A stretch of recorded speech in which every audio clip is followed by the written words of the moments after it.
Hey, what's going on? You know I own the rights to this. But it's emojis, man. You need to check it out though. Salam Remy, man. She be blowing this. What's going on, man? I'm your host. I go by New. Real simple. Like to welcome you to another edition of No Fan Sports Podcast, man. And actually, let me shout out my man Chris. My man Chris Eckendorf, co-worker, from a co-worker of mine, man. Um, Matter of fact, let me make sure y'all can hear me too. Check one, two, check one. Okay, we good. Colleague of mine said he hadn't heard my voice in a minute out here, speaking on these sports and different things. We used to have, quite a few interesting conversations in that break room, you know. Shout out to him. And also, if you read the intro there, shout out to my fellas over there. No, sorry, not even just my fellas, man. The ladies and gentlemen over there at Split Decision Boxing. I dedicate to them. This is a wonderful group that I'm a member of, and we talk a lot of boxing in that group, man. Y'all can check them out. They right there on FB. Look them up. I spelled it like it is. Join the group. It's good. It's always interesting to hear, just the various opinions on fighters and boxers and different things, and from everybody got their own perspectives on whomever or whatever, and we got a big fight coming up, and this is what this podcast is actually about, that great fight that's coming up on the 29th. We got 27 days. 29th, we got Earl Spence Jr. versus Terrance Crawford. Okay. I dedicated this to them, man, because a part of that group. It's called Split Decision, but it seemed like the decision is not split with this particular fight that's coming up. I'm probably one of a few. I'm gonna go out here on record right now, so we won't have that problem. I'm on record. I'm rolling with Spence on this fight. For several reasons. Let me hit you with just disclaimers too, real quick before I get started. Even though I don't think I'm gonna end up using, because I was looking for this. It was one of those gentlemen that has a podcast out or whatever, and they predominantly revolve around boxing. I can't remember exactly which one it was, and I'm not gonna mention no names right now. And again, and this is to anybody that podcast I may mention or name I may mention. I just want to just make this known. I'm not clout chasing. I watch stuff, content. I like content, various content. I'm an information hog, as you will be able to see when we get into that segment where we always keep it a buck and we stay on code. So when we get to that segment, you understand. So I love content. So when I watch and I listen to different podcasts and different people, like or subscribe to their channel, because the conversations is interesting to me in so many ways. And I'm gonna say this because the three gentlemen that I'm talking about right now, I'm almost certain they may or may not be aware of one another. I think my man just found out about this other cat, but these three guys are really three people I think need to be united as one. But we'll get to that later. So we like I said, we was getting, part of the great group, and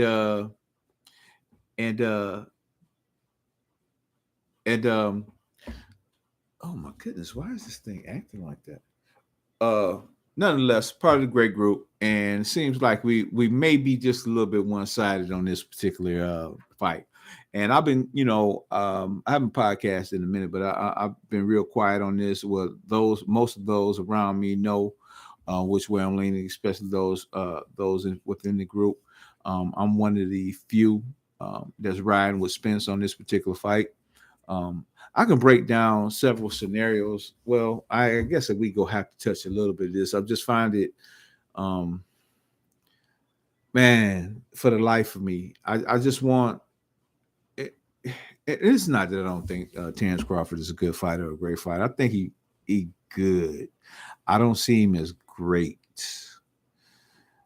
Um, I the magic, the mysticism, and that everyone is talking about, and I'm gonna put you on my. I'm gonna get you to my mysticism level as far as boxing is concerned. Um, I think Floyd Mayweather, as far as the boxing and the science, you had a different. If you understand boxing like you think you do, you had a pretty boy Floyd, and you had a Money Mayweather, Money Floyd, Money Mayweather, whatever he called himself at the tail end of his career. Um, two different styles, two different fighters in the same person. You know what I'm saying? But the second half of his career, man, he just purely just displayed the virtuoso in science of the craft. And when we talk about boxing, I don't just look at boxing as just looking for a knockout. The knockouts are exciting. That's like a home run. Somebody hit them dingers, you know what I'm saying? The dunk or whatever. Every sport has its. But when you look on a side such as myself, and this is the way I carried myself as an athlete growing up through my career, I'm never the biggest, fastest, or strongest, but I had to watch and pay attention to things. So I'm a detail type person. So I watch things. And I just think Floyd, as far as the science is concerned, because it's called the sweet science of boxing too, because it's not just about knockouts. I think he was the greatest. I'm gonna rank him number one right now as far as science is concerned, even above Muhammad Ali. Even though I think he was the greatest boxer of all time, but I'm gonna rank.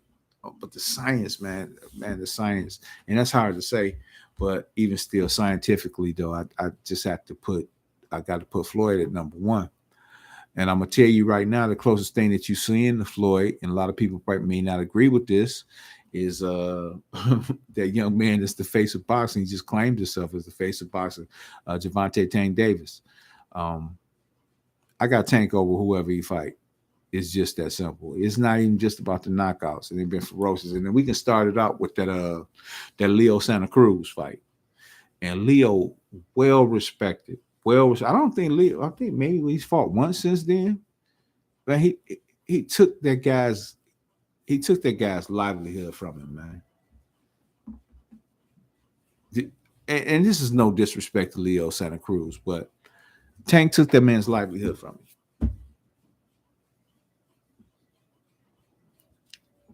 And he a scientist. Okay, moving on. So when we get back to this Crawford thing, it's always this Crawford thing. They be talking about this man. Oh, he switches. He a switch hitter. He orthodox naturally, but he switches to southpaw. Okay, I had put this challenge out a long, long time ago within this group. I think I've even spoke on this before on my own podcast.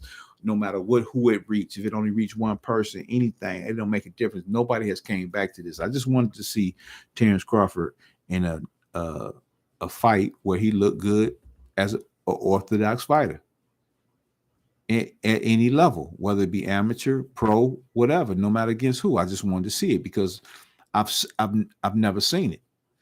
And each time I put that proposal out there, nobody's able to produce it. And ironically, I was listening to another podcast. I wish I could find. I'm sorry, brother, but I would give you your props. But and I found somebody kind of mutually agreed and understood. I'm like, well, okay, there's at least one other cat out here that I just need to see it. So the switch hitting portion of the fight, I just don't see that being a factor. So as far as I'm concerned, you fighting, a natural southpaw against an unorthodox southpaw. Then we go on, and it was another clip out there, man. I tried to find it before I started this podcast, but where Spence addresses the counterpunching thing. And what was so funny about it is that I was kicking my son and I. We was talking. We talk a lot about sports and different things, and I was telling him, man, how I felt about Crawford. I'm like, I felt Crawford was a glorified. I feel that he's a glorified counterpuncher, like a Danny Garcia, cut above Danny Garcia. This is just what I felt. This is what I see. Why a clip come out, my man Errol talking about the counterpunching, they asked him about the counterpunching thing. He was like, man, I already fought the best counterpuncher in Danny Garcia. Blew me away. Now here I am. I'm trying to get this man his props as being better. Errol said Danny was a better counterpuncher. He said Errol said Danny was a better counterpuncher.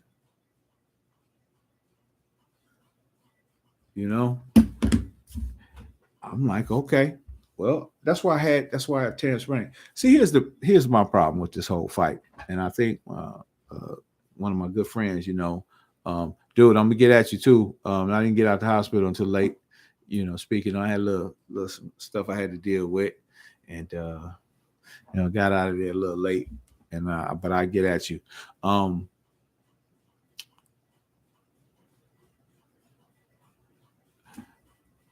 The counterpunching, you got a guy. I just don't think counterpunchers work well where you got a guy that puts in a lot of work, and that's a good fighter. So what I'm saying is, I know the counterpuncher is a real sharpshooter, and they're waiting for mistakes and different things like that. And I see all that. The problem is, I think with Spence and waiting on those mistakes, that shortens it. He shortens your counter time, and so to speak, like as far as he kind of messes the clock up a little bit because it's the activity. So your counter's got to be just as active as his relentlessness. And I just don't see, because a counterpuncher is studying and trying to find them angles, trying them holes, and them holes just don't be popping up like that as much as the activity may be seen. With a good defensive fighter and just a great fighter and a body puncher, man, this guy's like when you're going against Earl, man, you're looking at a body puncher on the likes of my man Mike McCullough, who they called the body snatcher. And I've seen, and it's in Terrance's mind already, because the clip is out there. Everybody in the scene, we talking about, yeah, what you gonna do? You going for that body? Had him slap him on the side. It's not about the work. It's not about how sturdy, how much work you done put on your body. You know what I'm saying? Because I've had firsthand conversation from one of our local world champs here in Detroit. My man, Boom Boom Johnson. I think he was lightweight champion for a while. And he said it's about the body shots. He said we get hit in the right spot, man. He says it's not a push-up, bag, medicine ball, whatever in the world that can save you. You go buckle. We seen Ryan Garcia get dropped by a body shot that a lot of people look at and say, like, oh, it didn't look like nothing. Well, it felt like something. Okay, it felt like something. He got dropped with a body shot. Got dropped twice. Okay, in that fight.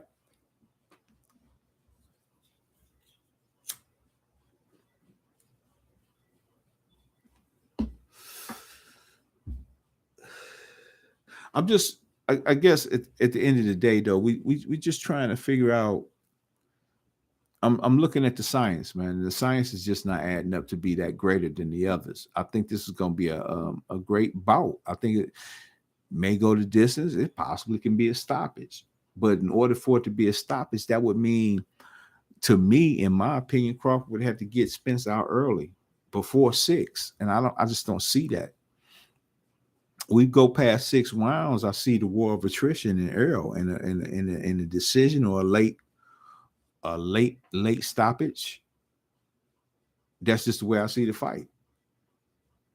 I just can't imagine him, Crawford being able to catch him with something. I mean, what trick? What's this? I don't see it. Y'all talk about this dude like I said, he's the mythical Mayweather times 2, and I just don't see it. He's not a better fighter than Mayweather. Mayweather cleans him up. Matter of fact, I think Mayweather stops Crawford. Easy. I would love to see them two fight. Easy. You know what I'm saying? Y'all let that go. Let that go. I see that being easy. He can't see that. But at the end of the day, I was just putting this out here because this is what I'm rolling with. I just want to put it out there for everybody to know. I'm rolling with Errol. Like I said, I see a late stoppage or a 12-round decision in his favor. Anything else would be a great story to tell, or a great fight on behalf of Bud Crawford. And I'm not shy about it. I can take that L. I can speak on it, take all the harassment. But I'm gonna let you know. Like I said, I done shot them guys a little message already. If this fight turn out the way I think it's gonna turn out, I plan on losing a bunch of friends and being removed. I already know. Because it's gonna be a greasy conversation. I'm just gonna let y'all know. Real greasy, because there's a lot of them. It's a lot of bud. In the state of Michigan, where I'm at, recreational marijuana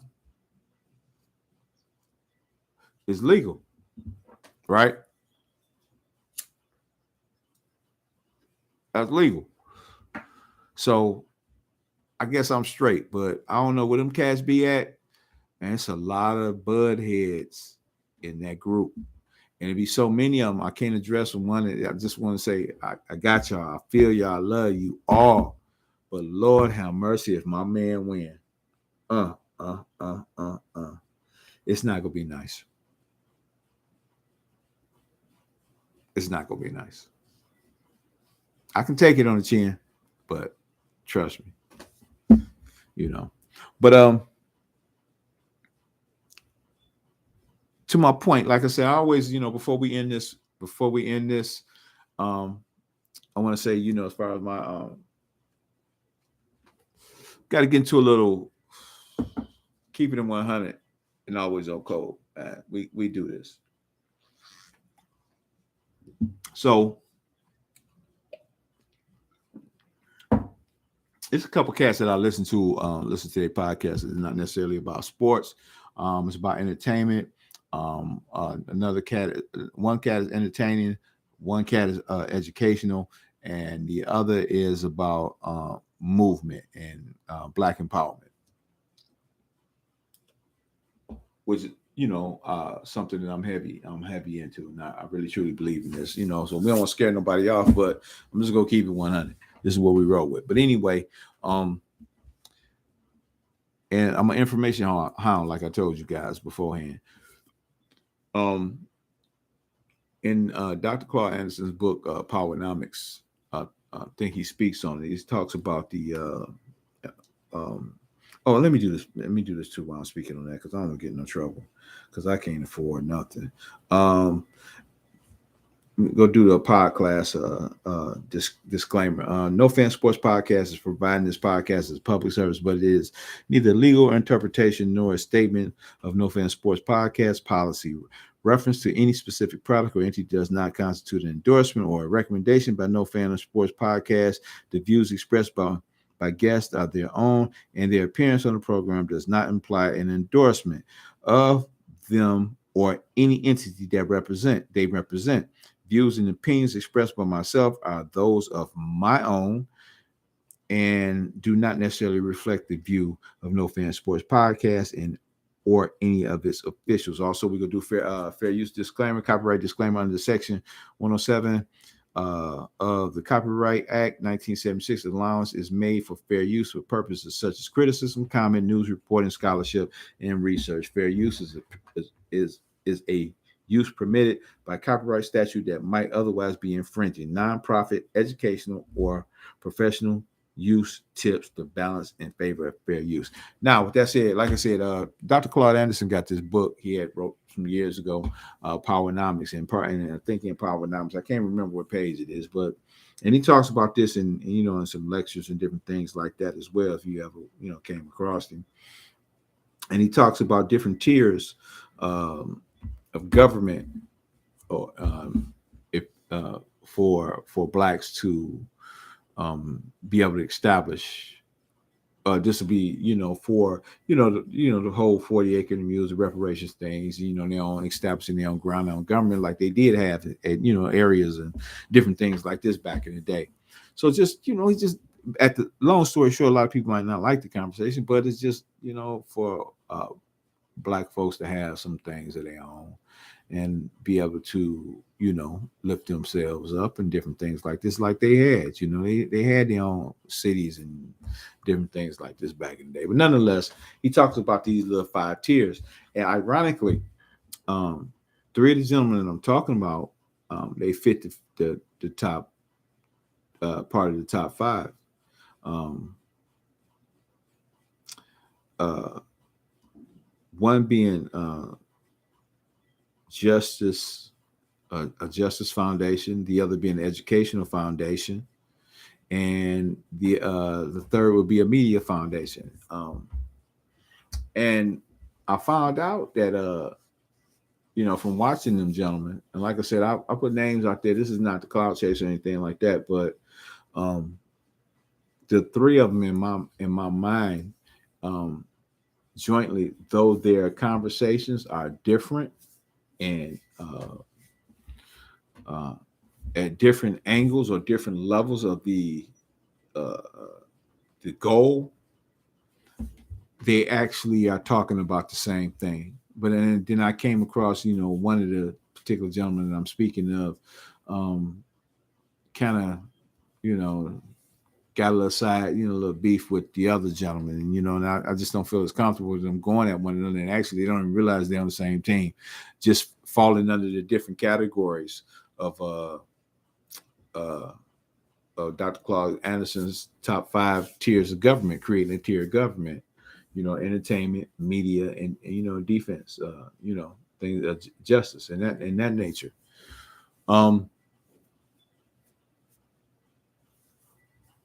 I spoke on this just like I said, I always keep it a buck. We go keep it 100. We stay on code. You know what I'm saying? I enjoy talking sports, but most importantly, I enjoy who I am, and who we are. Okay. And just I just think it's time. We need to focus on that. We need to focus on family, and culture.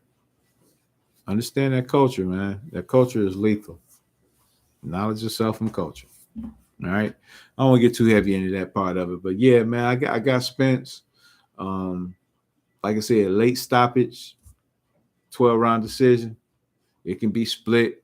It may be split if it go to 12 because most people say it's a 50-50 fight. It can be 50-50. Like I said, I just don't see it, man. And I guess I'm looking. If Bud pulls it off, he go prove me wrong, and maybe I'll be able to see it. But the magic, I just don't see it. I think the Porter fight, I had some tape out there. They say Porter and this old man was beefing after that. That stoppage. I thought it was a unnecessary stoppage by the father. I remember my youngest daughter. She used to get in fights in school. She used to get in fights in school all the time. And one day she asked me, could she box? And I was like, well, hell, shit. You fighting in school every week for free. Why not? And so I actually, got her out there and, she started tangling with it, turned out pretty good. She did decent for when she was in it. But I remember watching her the first time I seen her get knocked down, and I was wondering what she go do. I was like, you go stay down, you go get up. I mean, which way you go do it? She got up and took care of business, So, man, this fight gonna be classic, man.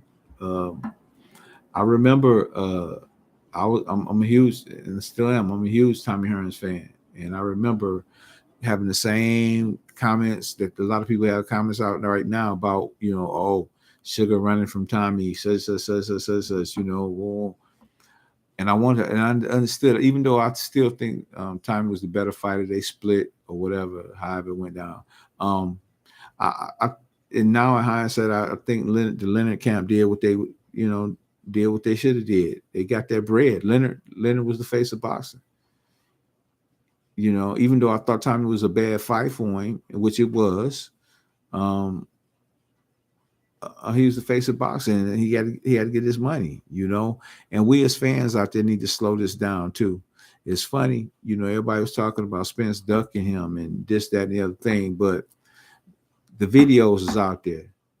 The videos are out there. Errol told them he gave up more than he really should have. And he said he had to let ego get out the way, get this man some bread so they can fight. So he wanted this. See, we have so many people out here and it's confusing talking about ducking, and he don't want. No, he just paid that man. He just fed this man. He just fed him on top of what they already side betted, so he can make this fight happen. Bruh, this man fought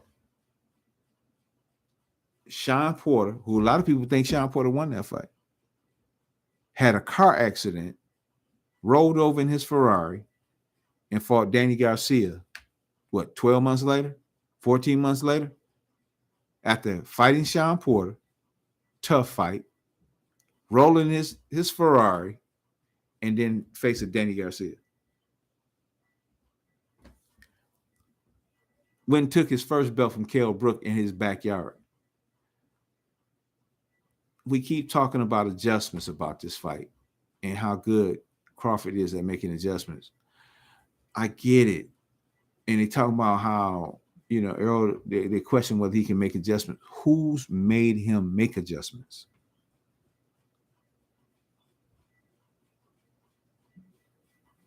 He just beat Ugas down, who Ugas took a belt from Pacquiao, the Pac-Man, that a lot of people love and admire. Literally beat Ugas. Should have stopped that fight. He did stop it. He took an ass whooping out of this world. I'm sorry, y'all. I don't care. I'm coming in one side and not two. Look, like I said, I'm going to let this go. I see Errol, late stoppage, definitely toward on the decision, whether it goes split or unanimous. But I got the truth. It's strap season. Man, make sure y'all hit the like button, all that kind of stuff. Hit the other DMs. I got this plan too over there on Instagram. Shout out to Instagram. Hope y'all on there enjoy this, different things. We're gonna try to get out there, a little bit more. But I had to shout out, give everybody that's out here that's trying to make things like this happen, whether they're doing it professionally on a large level, large scale level, that's globally known, or they just in-house cats like myself that's out here. It takes some work to get out here and get do it. Life also sends you a few things. You got to take care of the stuff too, just the same. No sponsorship, but I'm not looking for. We do this for the people, okay? But there's those shots in there. Just check out the DMs, man. Everything is in there. Shout out, support the channel if you like. Like I said, most importantly, just like it. You like it, share it, the whole deal. But we got 27 days and counting. I'm rolling with Spence. I get at y'all. Y'all take it easy. Peace.